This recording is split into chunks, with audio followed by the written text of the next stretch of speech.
Bonjour et merci pour cette invitation. Alors là, le challenge est un peu fort parce que, outre les enfants, nos estomacs et ma proximité avec ce qu'a pu dire Fabienne, il y a un certain... Voilà, enfin, je refaire un peu mon... Pardon ? Bon, on va y aller directement. Donc je disais que je vais parler plus fort et que l'enjeu est difficile compte tenu de la proximité du repas, nos estomacs, le bruit des enfants et ma proximité avec Fabienne Douaret dans mon quotidien, puisque je vais essentiellement vous parler en tant que directeur d'un DAC, dispositif d'appui à la coordination. C'est une structure assez nouvelle qui a été créée récemment, qui a pour vocation à travailler sur les parcours de santé complexes. Alors c'est un grand mot. En gros, la commande des pouvoirs publics, c'est, puisqu'il y a plein de personnes sans soins en ambulatoire, c'est probablement que les professionnels ne sont pas assez coordonnés, donc vous allez coordonner les professionnels. Et puisqu'il y a plein de personnes à l'hôpital que nous on trouve qu'ils ne devraient pas être à l'hôpital, vous allez travailler et faire sortir les gens qui sont à l'hôpital qui ne devraient pas y être. Bon, alors, on va dire que ça, c'est la commande publique, et il y a la réalité de ce que l'on voit qui est un peu différente. Les situations complexes sont avant tout des personnes qui sont structures de parcours de santé, souvent parcours de vie. Et, alors je ne vais pas faire dans le pathos, mais en gros, ce sont des personnes qui... vous prenez une personne qui a des troubles psychiques mal identifiés. Très important, le mal identifié, non diagnostiqué. Il n'y a pas de mots sur sa souffrance. Une personne qui souvent a une addiction, une personne qui souvent a une vie sociale très restreinte, voire plus du tout de vie sociale. C'est incroyable encore le nombre de personnes que l'on rencontre qui n'ont plus aucun contact. Mais on n'imagine pas qu'ils n'ont plus aucun papier. Des gens qui ont des droits et qui n'ont plus aucun papier. Ni existence légale, ni existence sociale, pas de sécu, même s'ils ont droit, pas de retraite, même s'ils ont droit. On ne sait pas comment ils vivent, on ne sait pas comment ils se nourrissent, mais ils existent. Ce sont ces gens-là. Ce sont des personnes aussi qui présentent souvent des maladies chroniques, des maladies évolutives, bien évidemment peu traitées, voire mal traitées, voire qui ont été traitées, donc tout s'est arrêté, on ne sait pas pourquoi. Ça, c'est le quotidien, la réalité des situations complexes à domicile. Ces gens ont un besoin de soins, mais pas forcément une demande de soins. C'est nous qui avons dire qu'il y a un besoin de soins. Nous, on le détecte, mais quelle est la réalité du besoin et du souhait qu'il y a en face? C'est souvent très pauvre. Mais très pauvre, peut-être juste parce que souvent, ces gens-là ne savent plus avoir envie ou besoin de quelque chose. C'est-à-dire que à domicile, nous voyons fréquemment des personnes qui n'ont plus de besoin parce qu'elles ne savent plus ce que c'est qu'avoir besoin de quelque chose. Vraiment, je voudrais vous dire combien ça peut être lourd, ces rencontres-là. Je voudrais vous dire combien c'est pour les équipes, alors moi je suis directeur, c'est facile pour moi de parler de ça, mais comment c'est perturbant pour les gens qui vont aller au domicile essayer de refaire vivre un parcours de santé, refaire vivre un parcours tout court. Donc c'est ça les situations complexes. Et pourquoi ça arrive par le biais de la santé et du soin? Je voudrais vous dire combien l'hyperspécialisation du soin a créé de l'exclusion. C'est-à-dire que beaucoup de ces personnes ne sont pas assez malades n'ont pas une pathologie psychiatrique diagnostiquée et donc ne relèvent pas de la psychiatrie. Ces personnes ne sont pas assez âgées ou ne relèvent pas de la géronto. Les troubles neuro, oui, mais elle est trop âgée, elle ressort de la gérontologie. Et donc toutes ces personnes qui sont, moi, ce que j'appelle le public interstitiel. C'est-à-dire qu'aujourd'hui, on a créé une organisation, une structuration de la santé qui apporte beaucoup de spécialités, beaucoup de bienfaits, mais qui fait que si on ne répond pas à certains critères, les fameux critères, ça c'est aussi une grande de nos spécialités en médecine, les fameux critères, on ne rentre pas dans le cadre d'une réponse préexistante. Et ça, vraiment, c'est quelque chose qui m'interpelle en permanence, c'est-à-dire comment on arrive, en voulant apporter un bienfait, en voulant apporter de la structure, on arrive à créer de l'exclusion en santé.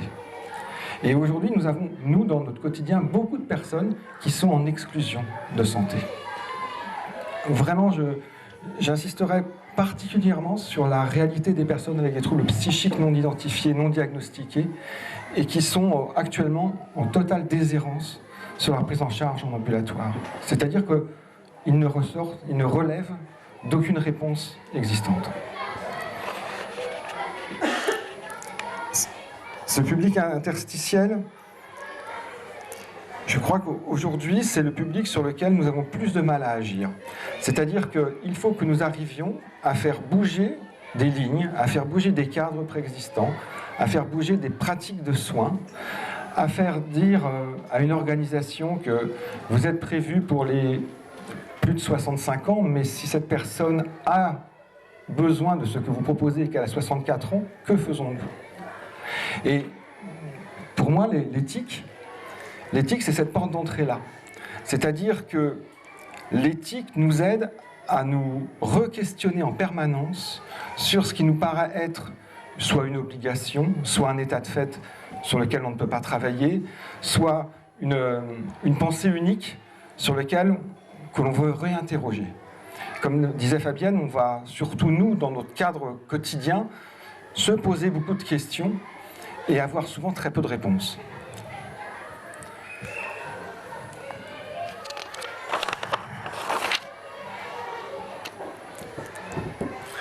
Donc notre travail au quotidien, c'est à partir de ces situations complexes, c'est de trouver des réponses individualisées, c'est-à-dire analyser les besoins de chaque personne, analyser son souhait, s'il y en a un, ses volontés, son environnement, et essayer de trouver une évolution, un parcours, des ressources en santé qui répondraient autant que faire se peut à ses besoins.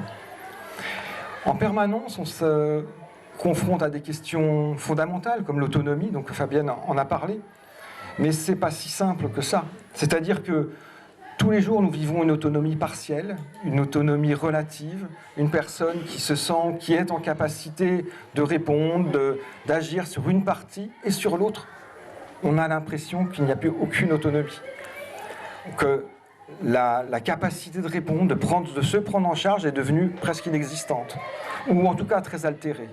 Comment fait-on avec ça? Comment fait-on quand cette personne dit moi je veux rester chez moi, mais que chez elle, elle ne mange plus, elle boit encore souvent, et pas toujours, ou ce qu'elle boit, c'est pas forcément de l'eau, et c'est en excès. Quand, bien évidemment, elle ne se lave plus, quand elle ne se change plus, quand on la voit, on se dit, mais est-ce qu'on peut considérer qu'on va respecter sa dignité? Est-ce qu'on peut accepter qu'une personne soit comme ça? Et est-ce qu'on peut dire, oui, restez chez vous. Restez chez vous comme ça. Alors on va essayer de dire pas comme ça, mais c'est pas si simple. C'est pas si simple. Ça, c'est le quotidien. Moi, quand j'entends parler beaucoup de l'autonomie, bien sûr qu'on est de fait autonome a priori. Mais la réalité de l'autonomie, parfois, moi, je ne sais pas quel chemin elle prend. Je ne sais pas où. Au quotidien, je ne sais pas où je peux encore dire, oui, vous êtes autonome, mais qu'en même temps, je vous respecte en tant qu'individu, en tant qu'être humain. Parfois, j'ai l'impression que de dire si vous êtes autonome, si j'accepte ce que vous proposez pour vous-même, j'ai l'impression de ne plus vous respecter. C'est vraiment ce que vivent les équipes au quotidien. Il y a l'autonomie, on a parlé du droit au risque. Bien évidemment, c'est aussi une notion forte, c'est une pression sociale excessivement forte sur les équipes. Comment laisser quelqu'un qui veut toujours vivre chez elle, tout en sachant que, bien sûr, il y a le risque de tomber, qu'on va essayer de traiter, qu'on va minimiser, mais il y a aussi des risques pour les voisins, parce qu'elle a la fâcheuse tendance à jeter des choses par la fenêtre, ce qui peut être gênant quand on est en dessous, des pots de fleurs, des bouteilles aussi. Est-ce que c'est si simple de laisser une personne prendre du risque pour elle, mais aussi pour son environnement? mais aussi pour des gens qui vivent à côté. C'est une problématique de tous les jours sur laquelle il faut qu'on trouve des réponses. En tout cas, il faut qu'on réfléchisse et qui nous interroge. Une autre problématique qui nous pose souvent des questions éthiques, c'est le logement. Alors, ça a été très bien dit, mais nous sommes par exemple amenés, pour des gens qui veulent rester chez eux, mais qui ont besoin de soins, à mettre en place un lit médicalisé. Et ce lit médicalisé, il ne rentre pas dans la chambre, et donc on va le mettre dans la cuisine. Et donc on va rendre de façon un chez-soi totalement utilitaire, je vous avais dit ce mot-là, je crois, tout à l'heure, et ça c'est ce qu'on doit mettre en place. Ou si on ne le met pas, eh bien il n'y aura plus de soignants au domicile, et cette personne, eh bien soit elle va aller en EHPAD si elle a l'âge et si elle a de la place, soit elle va aller à l'hôpital. Et ce dilemme, ce questionnement sur comment on va travailler ça, comment on va, avec elle, comment on va essayer de trouver, non pas une solution, mais de faire un choix, et de vivre un choix, et que ce choix réponde à un besoin, ça c'est une question aussi qui nous interroge tous les jours. Tous les jours, on a à résoudre ces questions. Et enfin, juste un exemple, dernièrement, il y a une dame qui aimerait bien aller en EHPAD, sauf que le logement est à son nom, que son fils, qui a 45-50 ans et qui est en situation de handicap, habite avec elle, et que si elle part, il n'aura pas le droit à ce logement, et qu'il va se retrouver sans logement, et que cette personne est prise entre j'ai besoin de souffler, mais je ne peux pas mettre mon fils dehors. Et comment on va, non pas résoudre, mais comment on va aider à vivre ça? Qu'est-ce qu'on va faire par rapport à ça? Qu'est-ce qu'une équipe peut réaliser là-dessus? Et puis enfin, je voudrais parler de l'hôpital. Moi, je voudrais réhabiliter l'hôpital comme asile. C'est-à-dire qu'aujourd'hui, nous avons... aujourd'hui, c'est comme si le soin, eh bien, donner un verre... je sais plus qui a dit ça. Donner un verre de monde, c'était pas du soin. Comme si accueillir quelqu'un dans un endroit où elle pouvait respirer, c'était pas du soin. Et que le soin ne passait que par un acte médical. Et ça, c'est vraiment quelque chose qui, moi, me choque au quotidien. Et puis, c'est pas inéluctable. Parce que, par exemple, je vais prendre l'exemple du CHU de Grenoble, qui a un service qui s'appelle le service social, où très clairement, l'entrée se fait pour des gens qui sont rejetés de partout, et pour qui la notion de soin est pas forcément celle de la médecine pure, mais c'est plus de prendre soin de la personne. Et moi, je regrette beaucoup que ce soit presque insultant aujourd'hui quand on envoie quelqu'un, qu'on demande une place à l'hôpital, alors qu'on dit, ben oui, elle n'a pas vraiment besoin d'actes techniques, elle a besoin qu'on prenne soin d'elle, au moins pendant un certain temps, pour qu'on trouve une solution. Et je peux vous dire que j'ai eu des discussions avec des directeurs hospitaliers qui me disaient, mais ça, c'est pas ça votre travail. Votre travail, c'est de les faire sortir, c'est pas de les faire rentrer. Ah ouais, est-ce qu'on peut prendre du soin que quand on prend soin, quand on fait que sortir? J'ai un gros doute là-dessus. Je suis désolé. Voilà. Donc, mon propos, c'était de vous dire, ben voilà, il y a au quotidien des situations à résoudre, des dilemmes qui se posent tous les jours pour ces équipes qui travaillent sur des parcours complexes. Et je pense qu'il y a une réponse face à ça, la seule réponse qu'on a. D'abord, une chose, ces équipes, elles sont usées. Ces équipes, c'est des équipes où il y a un turnover très important. Ces équipes, elles sont confrontées qu'à des toutes petites victoires. Vivre au quotidien avec des toutes petites victoires pour des professionnels de santé ou des professionnels sociaux qui composent ces équipes, c'est compliqué, c'est d'une grande violence. C'est des équipes qui sont prêtes et qui vont encore là où presque plus personne ne va. Plus personne ne va. Et quand je dis plus personne, c'est également plus de médecins. Hein, beaucoup de ces situations, il n'y a aucun médecin. Ou s'il y a le médecin, quand on a de la chance, il veut bien le recevoir au cabinet, mais c'est des gens qui ne se déplacent pas, qui n'ont bien évidemment pas de voiture, bref, donc ils n'ont plus de médecin. la seule solution qu'on a pu mettre en place, c'est l'interdisciplinarité. C'est vraiment étonnant, mais c'est pour ça que je voulais parler de ça, c'est qu'aujourd'hui, nous sommes arrivés à la conclusion que seulement l'échange entre professionnels avec des points de vue différents, permet à ces équipes de tenir. Et donc l'éthique, c'est pas que trouver des solutions. L'éthique, c'est aussi faire vivre des équipes. C'est aussi permettre, en réfléchissant autour des problématiques, de tenir, de trouver sa voie, d'essayer en tout cas de tenir et de trouver sa voie. Et c'est pour ça que je suis... Alors je m'arrêtais à ça, parce que je voudrais qu'on fasse ce que disait Fabienne, que je suis absolument favorable à ce que l'on crée des structures d'éthique de proximité. Moi, je suis content, c'est intéressant de parler entre nous, entre gens intéressés, mais au niveau régional, nous sommes combien ici? Comment peut-on s'organiser pour que des professionnels, quand ils en éprouvent le besoin, puissent, en proximité, se retrouver dans un lieu où ils pourront poser leurs difficultés? Retrouver un sens. Je pense que c'est ça. Alors, on a parlé du sens tout à l'heure, mais j'entends bien qu'il est impossible de se questionner sur le sens à tout moment de son travail. Pourtant, c'est un peu ce que l'on fait dans ces équipes. Mais quand même, qu'on ait un endroit où on puisse poser des choses pour essayer de retrouver le sens de nos actions. Dans quelle direction travaillons-nous? Pour qui travaillons-nous? Pourquoi travaillons-nous? C'est indispensable. Et je trouve nécessaire que les professionnels de l'ambulatoire, les professionnels du domicile, qu'ils soient médecins, infirmiers, assistantes sociales, aides à domicile, j'en oubliais, psychologues, enfin bref, tous ces professionnels-là qui sont essentiels dans le maintien à domicile, n'aient pas lieu pour se retrouver. Je trouve ça dommage aujourd'hui. Et j'espère qu'on arrivera à en créer de plus en plus en proximité. Voilà. Donc si on pouvait voir ces situations...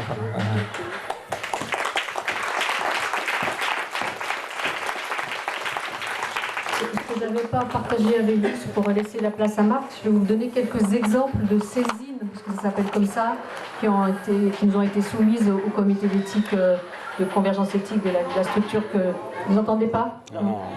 Donc je recommence. Donc je vais vous soumettre quelques saisines qui nous ont été déposées par des professionnels du territoire. Ce sont les mêmes types de saisines qu'il peut y avoir du côté de la structure que Marc anime aussi. Donc simplement c'est descriptif, mais ça vous donnera un petit peu une idée de quel type de questionnement les professionnels du domicile peuvent avoir. La première, c'est comment se positionner face à la prise en charge d'un patient quand nous avons connaissance que la structure d'aide à domicile qui va intervenir fait preuve de manquements graves dans la prise en charge du patient. La question c'est de se dire, on n'a pas d'autre structure que celle-là, c'est celle qui coûte le moins cher, et on sait que ça ne va pas bien se passer. Je caricature, mais c'était la notion qui nous avait interpellés, et donc nous avions mené le débat. Un deuxième, donc ça c'était un réseau de santé, celui que j'anime en l'occurrence, qui avait posé la question. La deuxième, c'est un médecin généraliste qui nous interpelle en disant « Le secret médical est-il partagé entre le médecin traitant et le médecin conseil du service médical ? Le médecin traitant doit-il solliciter l'autorisation du patient pour donner suite à la demande du médecin conseil en matière d'indemnité journalière ?» Donc vous voyez, là c'est encore un autre domaine, mais c'est quelque chose qui pose des questions à ce médecin généraliste.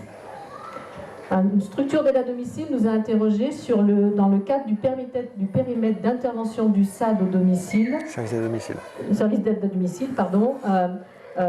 En grande dépendance, dont la situation est très complexe et la santé se dégrade. La question que nous posait ce SAD, c'est de se dire quelles sont nos limites? Est-ce que les professionnels qui interviennent peuvent continuer à intervenir sur leur temps personnel? Est-ce qu'ils peuvent aller faire des courses en dehors de leur périmètre d'intervention parce qu'il y a de telles limitations de moyens financiers?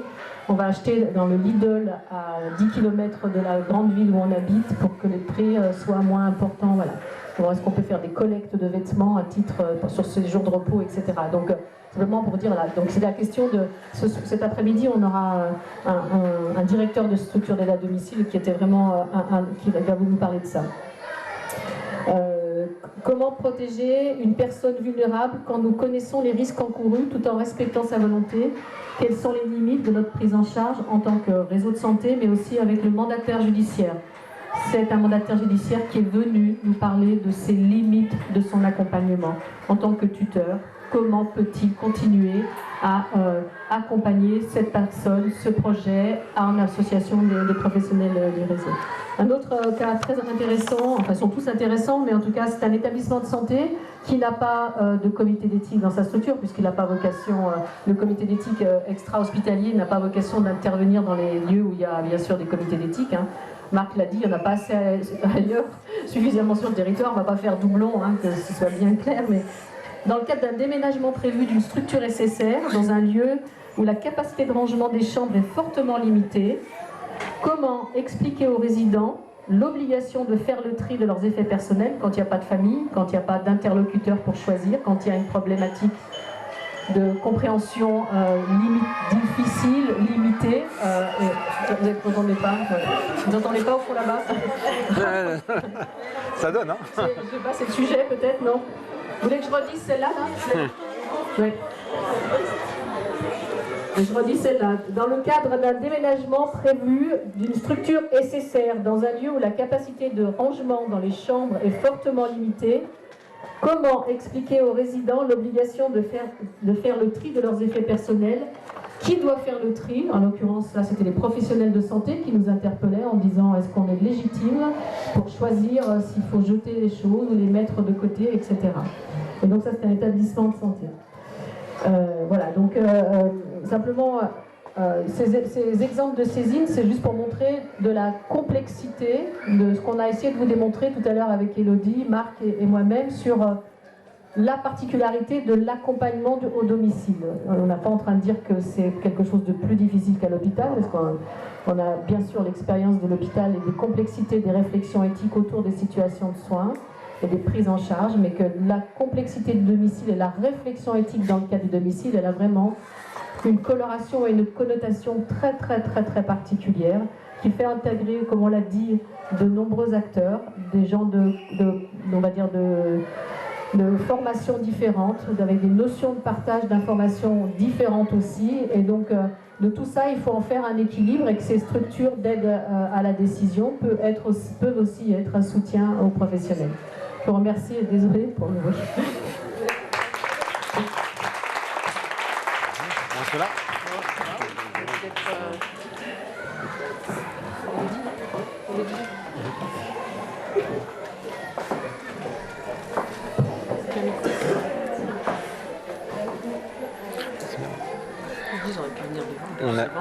On a fini, donc le repas se termine en face. C'est ça. Vous avez noté qu'il n'y a presque plus de bruit. Voilà, donc merci à tous les trois pour ces interventions fort intéressantes, où on s'y retrouve bien sur les problématiques du domicile, les problématiques des patients qui ont des parcours complexes. On sait bien la question de l'autonomie, de la vulnérabilité, en fait, comment conjuguer les deux pour accompagner au mieux ces personnes dans un parcours adapté à eux. Et aussi, bravo pour la création de ce comité éthique, Fabienne, que tu as créé de toutes pièces et qui est très important pour les gens du domicile. Et peut-être encore plus le domicile, parce qu'il me semble que c'est difficile que vous réunir tous, vous succéder dans le domicile, alors que nous, probablement à l'hôpital, on a plus de chances de se croiser et de pouvoir organiser les choses. Donc c'est vraiment une cohérence pour pouvoir se discuter par rapport à un dilemme et vraiment parler ensemble. Donc merci vraiment à tous les trois.